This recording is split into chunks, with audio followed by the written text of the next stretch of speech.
Мен Қазақстаннанмын деп айтқанда, олар өздері маған келіп, менімен таныса бастады. Осы жері өте қызық болды.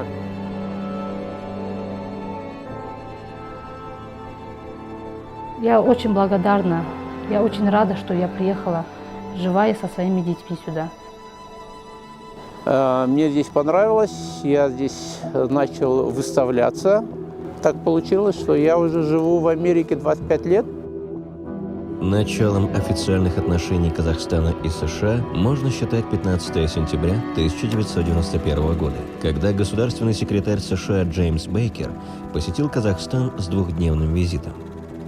17 декабря 1991 года состоялся второй визит Джеймса Бейкера в Алматы и первый визит в уже независимый Казахстан, что заложило основу для дружеских и плодотворных отношений между Соединенными Штатами Америки и Казахстаном.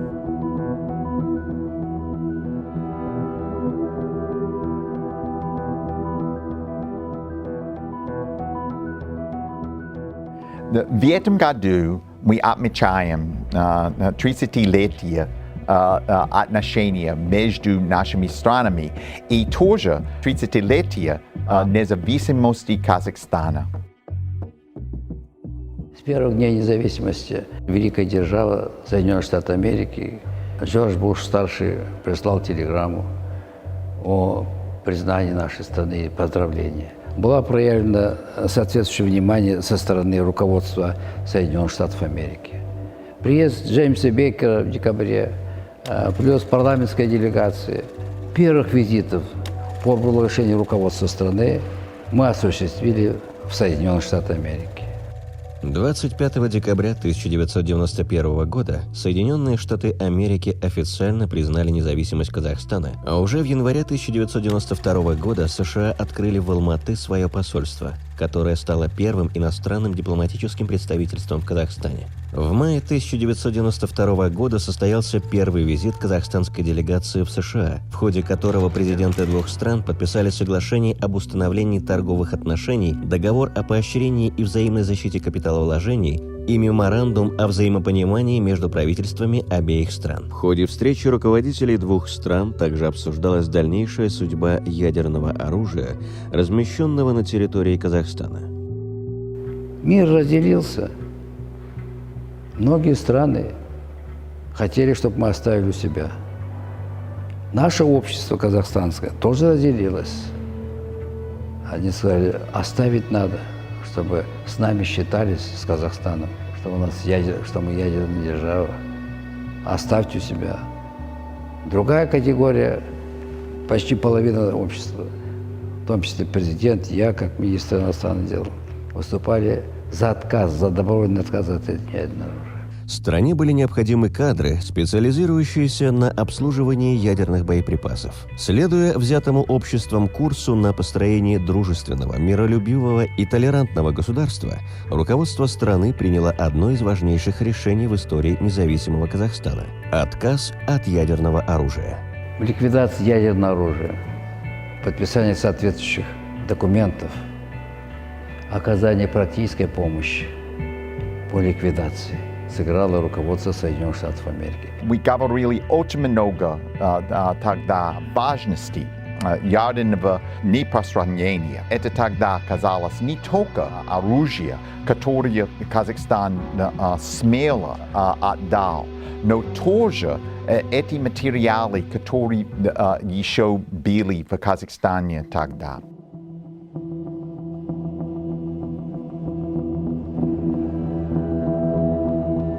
Как вы знаете, Семипалатинский полигон был закрыт 29 августа 1991 года. После того, когда закрыли полигон, возник ряд вопросов, которые необходимо было решать на тот момент нашему молодому государству. А именно, необходимо было уничтожить инфраструктуру испытания ядерного оружия на полигоне. Необходимо было решить вопрос с ликвидацией последствий испытания этого оружия. Острый вопрос стоял с конверсией военно-промышленного комплекса Советского Союза. И, наконец, необходимо было поставить вопрос по контролю за испытанием ядерного оружия на других полигонах мира. работы, касающиеся совместных работ с нашими коллегами из Соединенных Штатов Америки, они проводятся в рамках соглашения, подписанного между Казахстаном и Соединенных Штатов Америки по ликвидации шахтно-пусковых установок баллистических ракет, вопросов нераспространения и так далее. Так называемое соглашение ШПУ подписано в декабре, 13 декабря 1993 года. В период с 1949 по 1989 годы на Семипалатинском ядерном полигоне было проведено более 456 ядерных испытаний, 616 ядерных устройств. Опытное поле это как раз и есть площадка, да, на которой находятся эпицентры наземных воздушных ядерных взрывов, которые проводились с 1949 по 1961 год. Там есть следы радиоактивного загрязнения, которые зависели от направления ветра в момент взрыва. То есть вот взрыв произошел, образовалось радиоактивное загрязнение, облако радиоактивного загрязнения сносится далее ветром. И потихоньку с этого облака выпадают частицы. И тем самым формируется радиоактивный след. Сам след может быть 1-2 километра шириной. И с этого расстояния, если оно разносится во все стороны, то, естественно, само загрязнение по себе снижает свою интенсивность. Количество меньше. То есть то же самое количество, какое было, оно распыляется, получается, на большую площадь, и, соответственно, концентрация становится меньше. Сейчас мы направляемся к зданию. Если я не ошибаюсь, оно служило как пунктом наблюдения за взрывами. На втором этаже находились именно руководители, ответственные лица, как Курчатов и Берия. А на нижнем там уже аппаратура. Ну, сейчас посмотрите, что сохранилось от здания. Оно, конечно, первоначально не так выглядело. Оно было зарыто под землю, обито стальными листами. Свинцовая крыша, допустим, была. Но сейчас... Да, потому что взрывы же были разные мощности. Ладно, 22 килотонн, но 400 килотонн он уже мощнее, поэтому это все рассчитывалось от мощности взрыва, чтобы выдержало здание. Получается, здесь разносило вокруг землю, а вот... Да, получается, справились они, достаточно крепким оказалось. Самое вот на эпицентр сейчас едем. В зависимости от интенсивности и времени можно рассчитать, сколько может там находиться. Но здесь сколько? До 10 доходит вблизи воронки. Примерно. Если максимум взять 10 микросиверт, вот тут, допустим, в воронке, это годовую разделим на, получается, 100 часов, это в днях, 100 на 24, 5 дней надо, чтобы получить дозу. Отсюда вы можете видеть первую воронку от первого ядерного взрыва. Мощность его была небольшая, 22 килотонны. Это был наземный ядерный взрыв на 30 метров над землей. Тут была, знаете, такая стальная вышка или башня. Тут где-то неподалеку был такой цех, где собирался заряд. И по рельсам он наверх башни доставляли и подрывали. Ну, подрывали, конечно, от командного пункта удаленно. Обратите внимание, тут немного осталось после испытания. Позади остались доты, военные укрепления. Потом также были фрагменты мостов остались. И еще дальше у нас особо прочные сооружения. Вообще все эти объекты были выбраны не случайно, включая животных.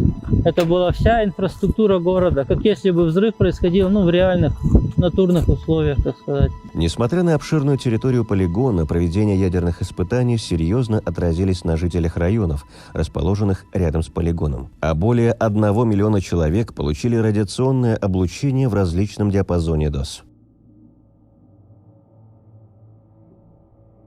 Бұрынғы Семей облысы Мақаншы ауданы Мақаншы селосында 1953 жылы 1 май күні туыппын.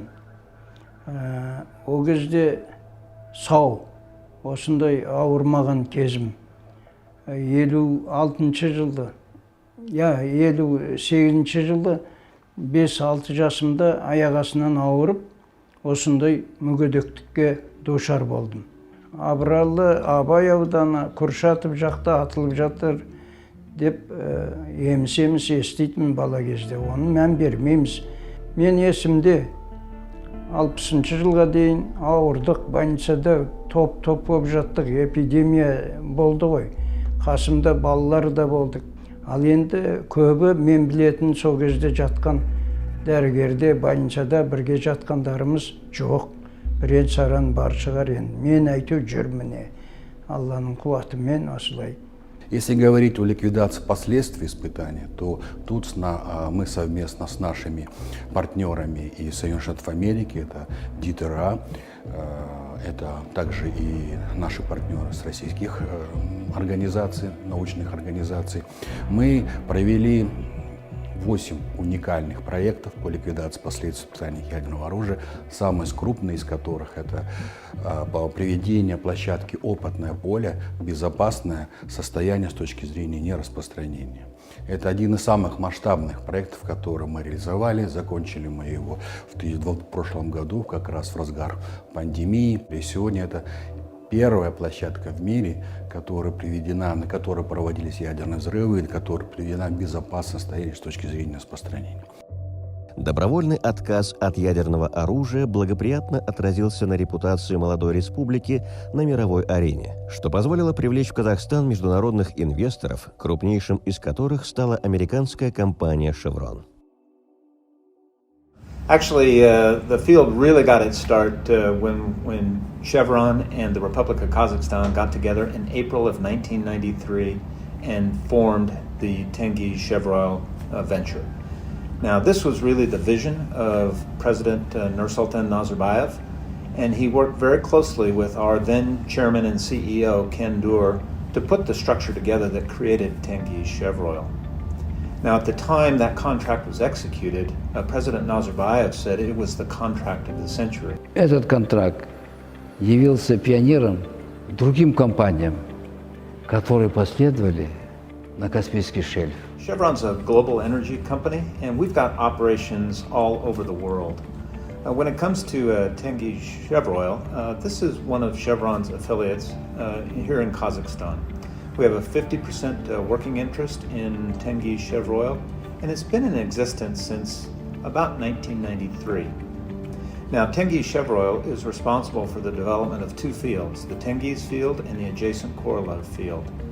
And these are supergiant fields. In fact, the recovery that we expect from Tengiz-Chevroil in these two fields is about 7 to 11 billion barrels of oil. And I think it's that partnership that has really helped enable the development of the Tengiz and Korolev fields, and also the development of many businesses, industries, and people here in Kazakhstan as well.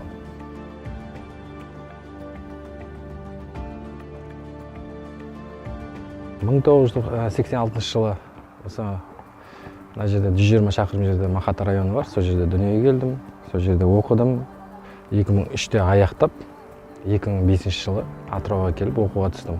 Мұнай саласына оқуға түсіп, соны 2013 жылы аяқтап, 2013 жылы Tengiz-Chevroil мекемесіне өзімді резюмемді тапсырып, ары қарата өздерінің емтихандарынан өтіп, сұрақ, жауап, нелеріне өтіп, ары қарата ТШО мекемесіне жұмысқа кірдім.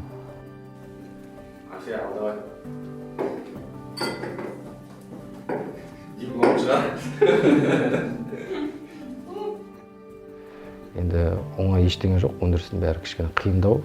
Енді 8 жылдың ішінде бәрін басынан өсіп кештік. Енді операторда болдық, одан кейін аға операторда болдық. Енді аға оператор болып 2 жылдай отырдық почти. Ары қарата енді қазір орталық басқару операторына бардық. Енді газ бөлімі бойынша. Тенгиз является уникальным сверхгигантским месторождением с глубоким залеганием нефти и высоким пластовым давлением. Для эффективной разработки месторождения Тенгиз независимому Казахстану с богатым запасом нефти и газа нужны были технические возможности. Заключение контракта с компанией Chevron помогло Казахстану привлечь передовые мировые технологии по разработке месторождений, подобных Тенгизскому.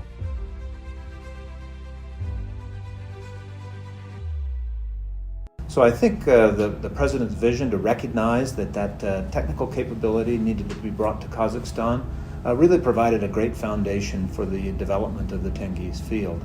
And a lot of that technology has now been transferred to Kazakhstani citizens who are in fact now leading the way in managing the Tengiz field itself. Күндегі технологический процесс қадағалаймыз ол бізде енді. Ол газдың құрамы бұзылып кетпеу керек. Мына сондай ашап, бәрін операторлар орындап отырады. Оны контроль жасап отыратын. Бер жағынан мен өндіріске келгенде, мысалы, ең бірінші мұнаймен бірге газ келеді. Ол алдында мана жабдықтарымыз бар. Мысалы, мұнаймен газды айырып тастайды. Мұнай ауыр ғой кішкене газға қарағанда. Мұнай сол себептен уже төмен қарата түседі. Газымыз жеңіл болғандықтан жоғары қарата алып, газды алып, былай өңдейміз. В момент образования ТШО в 1993 году около 50% рабочей силы составляли иностранцы, а 50% граждане Казахстана. Если посмотреть на основное производство ТШО, сегодня доля казахстанских сотрудников составляет 92%. Руководители старшего и среднего звена и другие руководители из числа казахстанцев составляют более 85%. Любой оператор келгенде водный мана не тапсырады, емтихан тапсырады. Өз қондырғысына доступ алады, жұмыс жасау үшін, еркімен жұмыс жасау үшін, өз еркімен жұмыс жасау үшін. Бір жылдан кейін олады білікті маман болып шығу үшін квалификация тапсырады. Келесі жылы сол установка бойынша манадай жылдық ИПЗР емтихан тапсырады, жылдық емтихан өзін. Ежегодная проверка знаний дейді ғой, ИПЗР. Соны тапсырады. Ол мысалы бізде тек қана бір установка емес, 3 установкаға бөлінеді. Сол 3 установкасымен бірге бір жылдық емтихан тапсырып тұрады әр жыл сайын, полный квалифицированный оператор. Сен уже полный квалифицированный оператор болғасын, сені бір жерде ұстамайды, уже басқа жерлерге қарата көшіре береді. Енді оны басқа қондырғыға, басқа бригадаға аударып жібереді. Аға операторға уже сені басқа неге жіберіп қояды, басқа бригадаға. Сол себепті сен тәлімгерлік ана жерде не алғаның, тәжірибе алған жігітің анаяқта қалып қояды да. If you take a look over the last 10 years about Chevron's contributions from a taxes and royalty standpoint to the Kazakhstani government, we've been able to contribute about $43 billion to the Republic of Kazakhstan. Now, if I add on top of that the taxes that come from the companies that we do business with, as well as distributions that have been made to the Republic, that number grows to about $53 billion.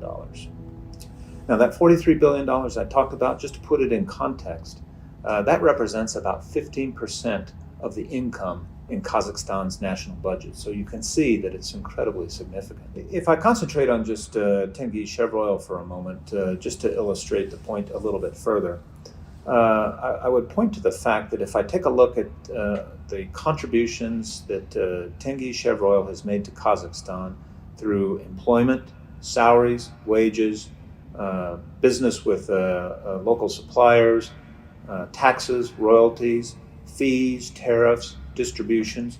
If I add all that together, the contribution from TCO since 1993 is $156 billion. So I would think by any measure that is very, very significant.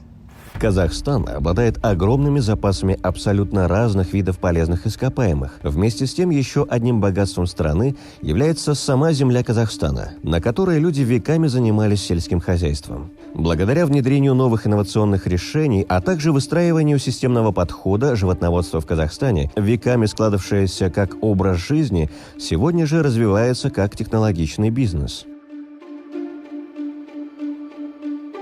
С моим другом Ермеком Мурзаком мы учились и работали в Америке как раз на тот момент. И идея эта загорелась. И тогда мы привезли большую делегацию из Казахстана в лице государственного холдинга «Казагро», где руководители этого органа, они как бы изъявили желание на создание совместного предприятия. И наша задача тогда с Ермеком и была найти правильного партнера в Америке, который смог бы зайти и начать этот проект в Казахстан. Вот так и все и началось. Животноводство в Казахстане до сегодняшнего дня или до современного Казахстана, оно существовало как образ жизни. Потенциал для сельского хозяйства в Казахстане просто огромный. И сейчас есть огромные американские фирмы, которые интересуются работать с фермерами в Казахстане для того, чтобы расширять этот сектор казахстанской экономики. И я думаю, что есть потенциал в этом секторе, чтобы сельское хозяйство могло стать новой нефтью. От образа жизни опять переводим в бизнес-среду. Бизнес-среда, то есть мы должны зарабатывать деньги. Вот и все. Теперь эти породы, мы хотим, чтобы они начали приносить прибыль. И не только нам, а самое главное, простому фермеру, простому человеку, который занимается животноводством. Потому что на самом деле мы хотим, чтобы он начал зарабатывать.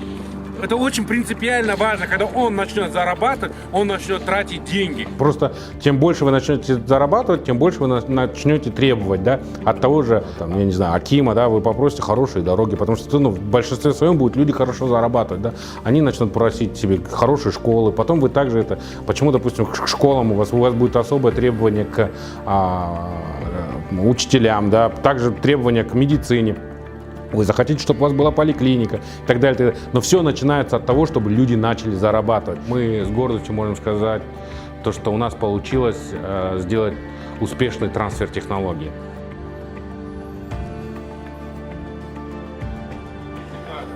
Именно станок это Bentley, Rolls-Royce в мире животноводства. Потому что здесь все гидравлическое, Все заходит, открывается, закрывается, здесь температура измеряется животного, здесь веса, и опять это все идет в процессинговый центр, где девчонки наши разбивают, присваивают госномер, и так далее. Все это здесь делается. И она постоянно омывается, моется, видите, здесь мы до 1000 голов в день проводим здесь. Оно работает, понимаете, и очень важно было взять американскую технологию и адаптировать в казахстанских условиях. Вот это очень важно нам было сделать. И посмотреть, она будет работать или не будет, потому что все время казалось, то люди у нас не такие, то еще что-то не такое, А мы сейчас видим, что на самом деле люди, они люди. И если все прописать правильно внедрить, то она работает. Все работает. Опыт в Америке, это, наверное, такой опыт был, как eye-opening, то есть открылись глаза. Это, наверное, он изменил мою жизнь, Когда-то это было мечтой, а сегодня это реальность. А прошло-то всего лишь 10 лет, ребята. 10 лет, когда мы не знали, что такое ангус. И сегодня, через 10 лет, мы в лучших ресторанах Дубая, лучших ресторанах Москвы, Санкт-Петербурга, и в других, речь идет о возможностях. И эти возможности нужно не упустить, а эти возможности, с ними надо работать, надо надеяться, надо мечтать, нужно уверенно идти вперед. Казахстан и Соединенные Штаты Америки работают вместе в вопросах оказания гуманитарной помощи и проведения гуманитарных операций. В 2008 году на базе Военного института иностранных языков Министерства обороны был образован Центр миротворческой подготовки Республики Казахстан «Казцент». В 2010 году по решению политического комитета Североатлантического альянса НАТО «Казцент» был признан 19-м членом сообщества Центров обучения и подготовки партнерства. Мы занимаемся подготовкой военнослужащих и гражданских лиц, именно тех, кто будет в дальнейшем отправлен на миссии. Наш центр работает по двум направлениям. Первое направление – это языковая подготовка, интенсивная языковая подготовка. И вот именно те военнослужащие, которые отправляются на миссию, они также проходят языковую подготовку у нас в центре. Сейчас мы находимся в языковой лаборатории. Это то, что я говорила, Американская сторона предоставила нам специальные языковые лаборатории. Здесь занимаются наши военнослужащие, которые, в принципе, в будущем могут стать теми же миротворцами. Цель миротворческих операций – это предотвращение и ликвидация угроз миру и безопасности. Исходя из цифр, мы можем и из общей картины мы можем сказать, что Казахстан наращивает свой потенциал и участие в миротворческих операциях. Благодаря партнерству между Казахстаном и США была организована и проведена уникальная операция по возвращению казахстанских граждан из зоны боевых действий в Сирии под кодовым названием «Жусан». По данным на октябрь 2021 года, всего с территории Сирии было вывезено 607 граждан Казахстана, включая 37 мужчин, 157 женщин и 413 несовершеннолетних детей.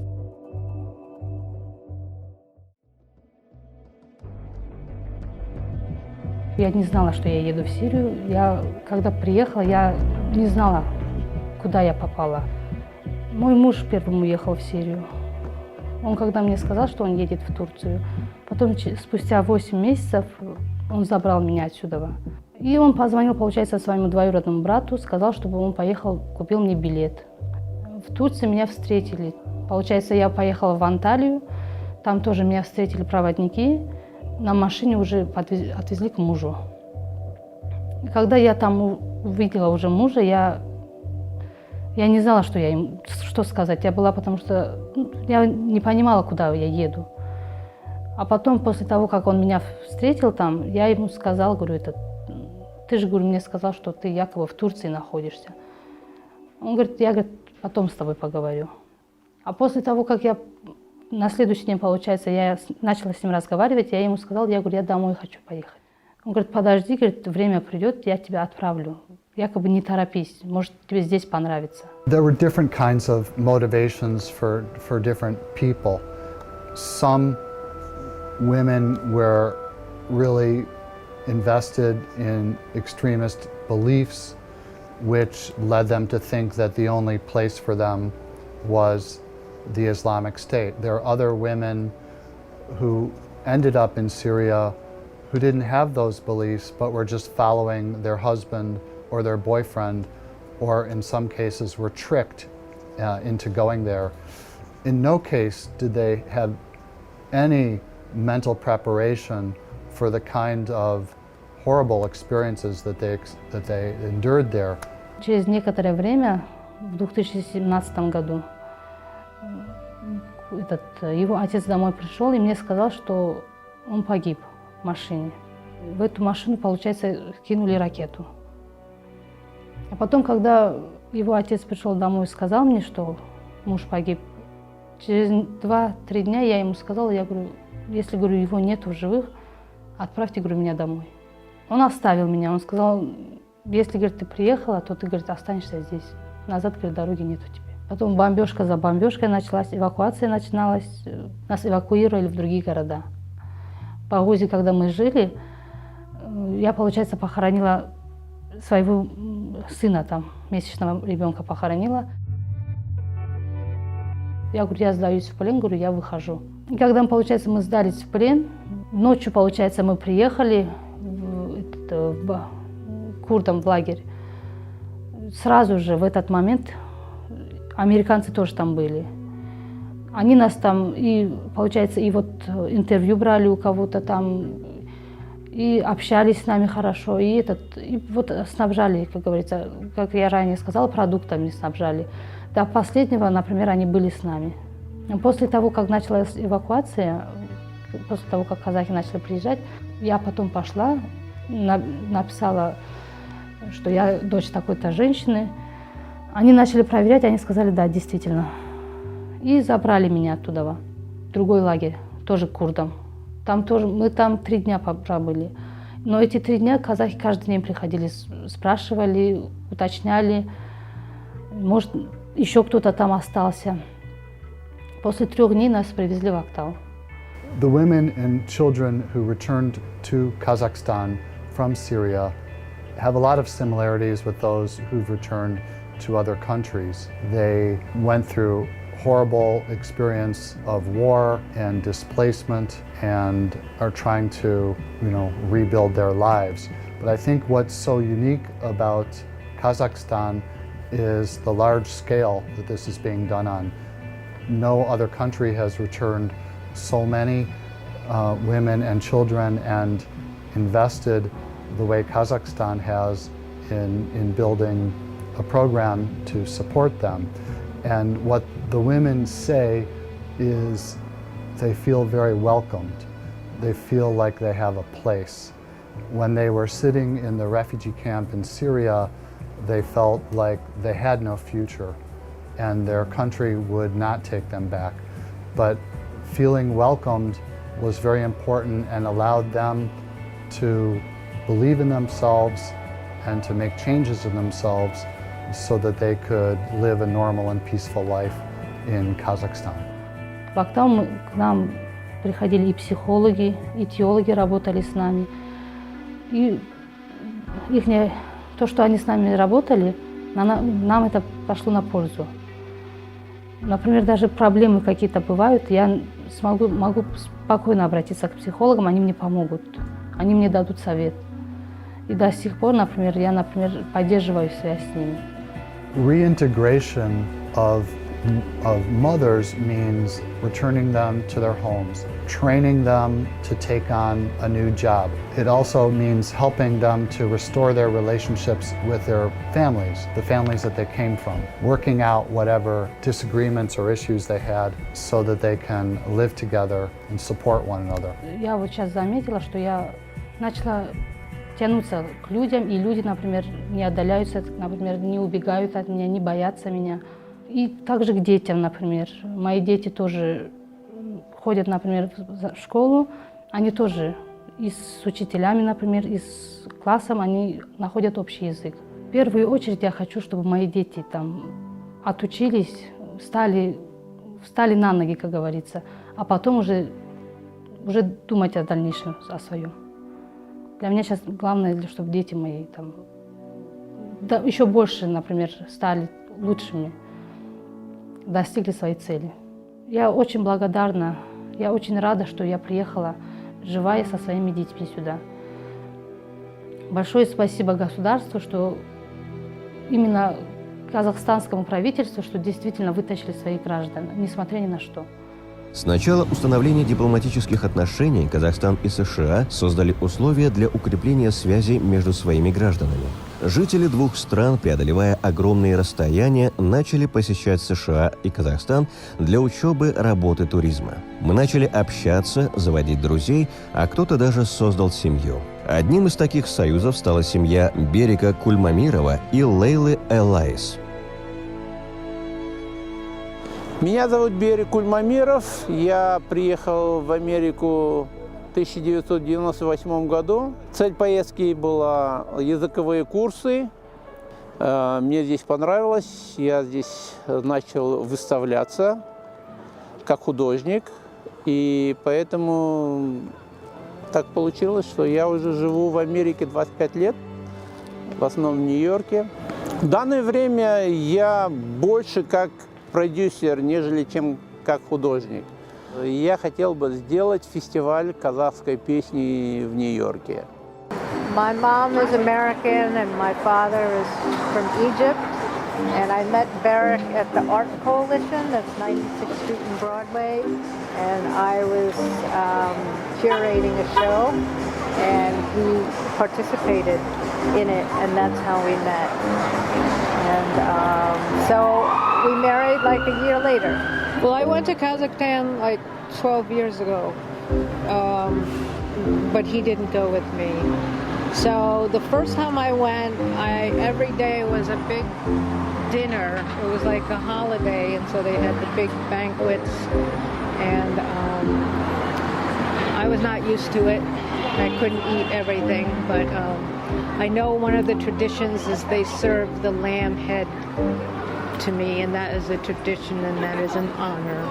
And so I was like, okay, thank you. I didn't try it. Я думаю, отношения супругов в основном зависят не от менталитета, это от взаимопонимания и личных, каких-то личных уважений друг к другу. Когда интеллигентные люди понимают друг друга абсолютно, тогда, я думаю, вот эта вот связь и происходит. Сегодня яркими представителями казахстанской культуры на мировой арене являются молодые талантливые музыканты, чье творчество находит отклик в сердцах людей по всему миру. С 2017 года в США активно действует фан-клуб популярного казахстанского исполнителя Димаша Кудайберген.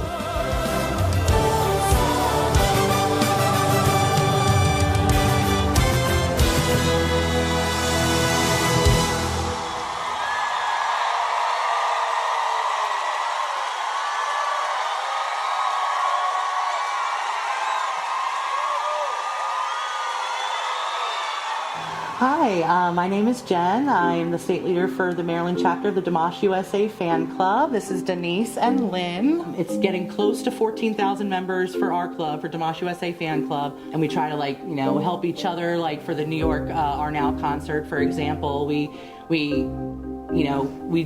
developed a Facebook page just for this concert so that Deers not only here but from around the world could send questions if they needed help with purchasing tickets, if they needed help with, I'm coming to the USA from this country and I don't know where, a hotel to stay in, we try to answer the questions and help the Deers from other countries when they were coming here for the concert. Yeah. And we do have a translation team as well, and so we, whenever he has new songs and interviews and things like that, we try to get those translations out there so that people can know what he's speaking about. Well, I discovered Dimash in March of 2020. A friend of mine had actually posted a video on his Facebook page, and I saw this video. It was a video of Dimash performing SOS. From The Singer in 2017, and immediately as soon as I watched the video, I was astounded and I was amazed, and I went looking online on YouTube for everything that I could find. Sometimes here they refer to it as going down the rabbit hole. Really didn't know too much at all really about Kazakhstan before discovering Dimash. So Dimash has really opened my eyes to the culture and traditions, and getting to know Kazakhstan and knowing, about their music and just their sheer hospitality. Like every concert, every performance, Dimash is always like, welcome to Kazakhstan, and through Dimash, for one thing, I've come to really appreciate just the music.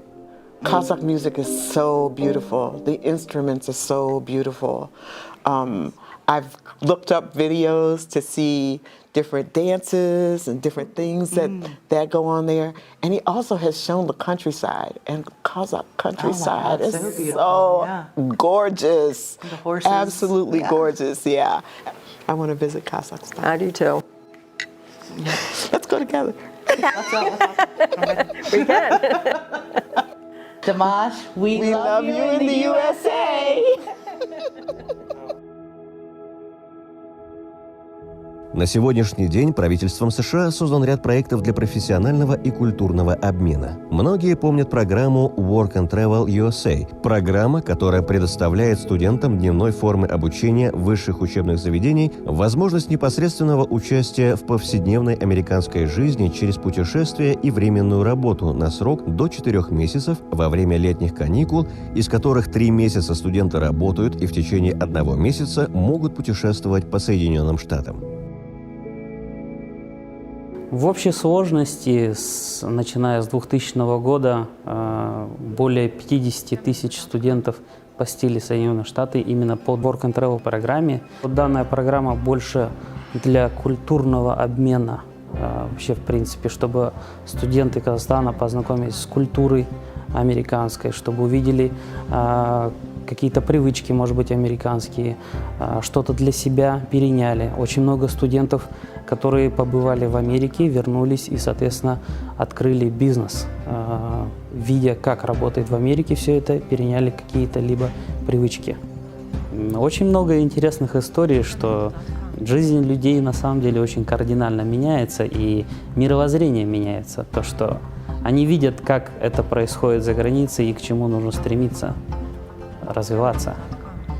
Больше все-таки я за то, чтобы студенты именно культурно развивались, обменивались опытом и учили английский язык там. Ну, честно, приятно просто делать так, чтобы студенты исполняли свою мечту, свои желания, чтобы менялись к лучшему они. Все-таки молодежь – это будущее нашей страны, я считаю. Самым популярным проектом для культурного обмена среди молодежи является специальная программа Flex, предоставляющая возможность ученикам старших классов из 22 стран мира пройти обучение в американской школе и пожить в обычной американской семье в течение 1 учебного года. Менің есімім Мұстафа, Ақтөбе қаласынан боламын. Жасым 16-да. Мен Flex бағдарламасы туралы өзімнің досымнан білдім, сыныптасынан. Соны естіп, мен интернеттен толығырақ біле бастадым, қарай бастадым. Сосын өзім ата-анама айттым. Ата-анам мені әрқашан қолдайды, осы бастауымда да мені қолдады. Қыркүйек айында өзім достармен барып, класстастармен барып, бірге тапсырдық сол флексті.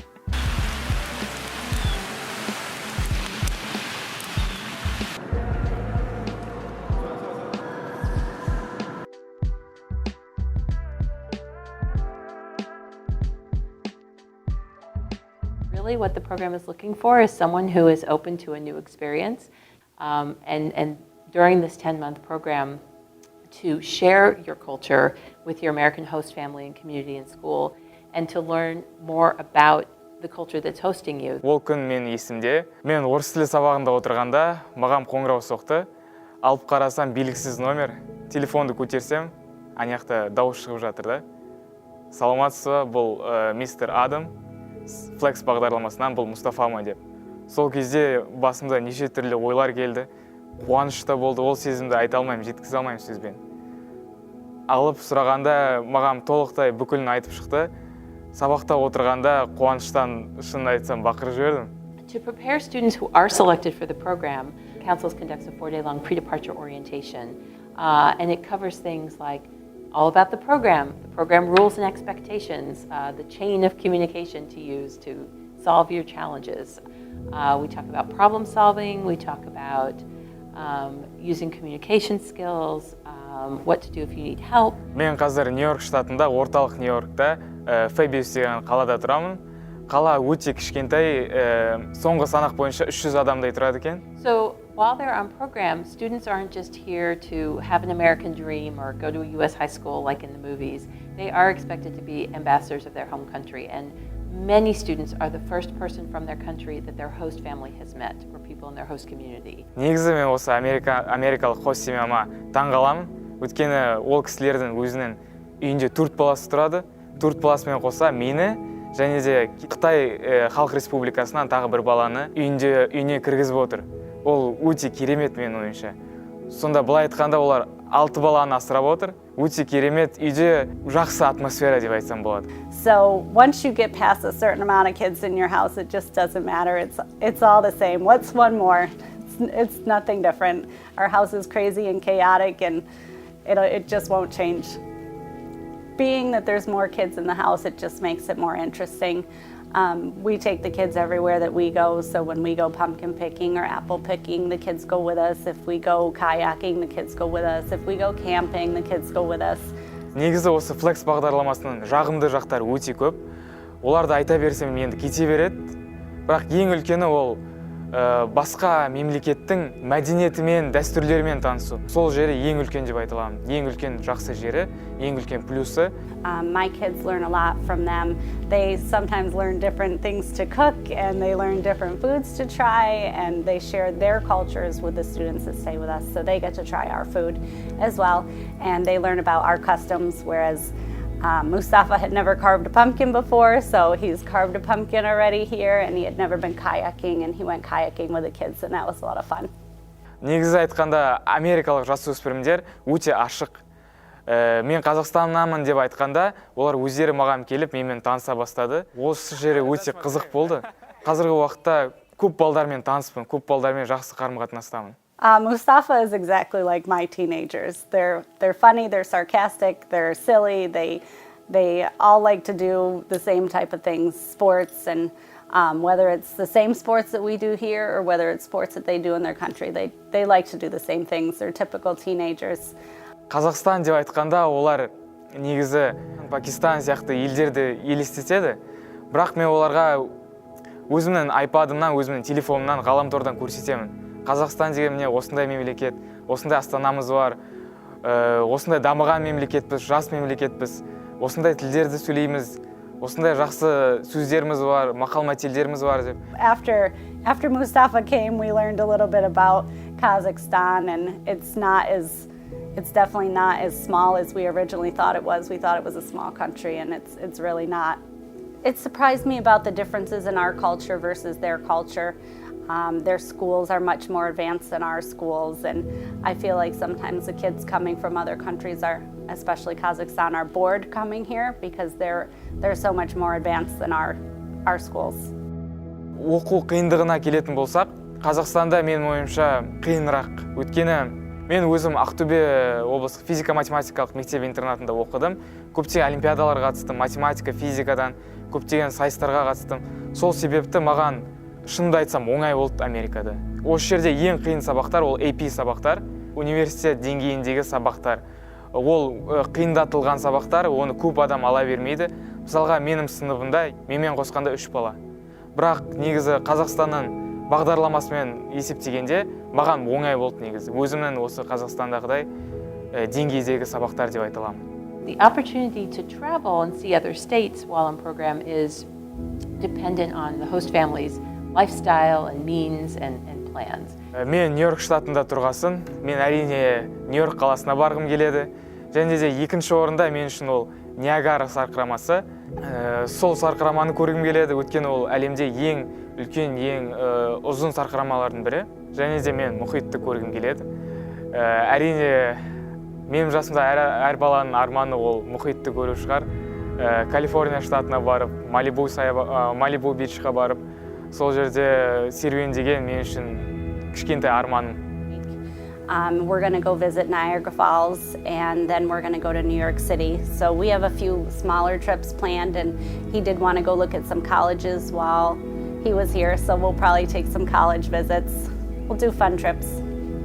Өзім сияқты балдарға ел көруге, осы Америка сияқты мемлекеттерді көруге мен кеңес беремін. Өйткені осы жерде алатын опытын, осы жерде алатын тәжірибе, ол өмір бойы саған керек болады, өмір бойы сен оны қолданасың деп есептеймін. Сол себепті тәуекел етіп, осы ел көрген, жер көрген дұрыс деп санаймын. Соединенные Штаты Америки и Казахстан построили дружественные отношения, которые продолжают развиваться вот уже 30 лет. Благодаря взаимоуважению и партнерству страны укрепляют экономику, энергетическую сферу, помогают друг другу, преодолевая серьезные вызовы вместе даже в период пандемии.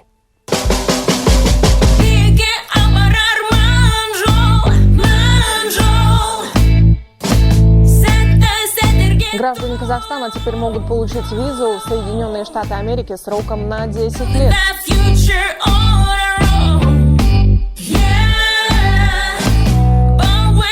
Геннадий Головкин в 11-й раз стал чемпионом мира по боксу. Айсултан Ситов штурмовал тренды американского YouTube.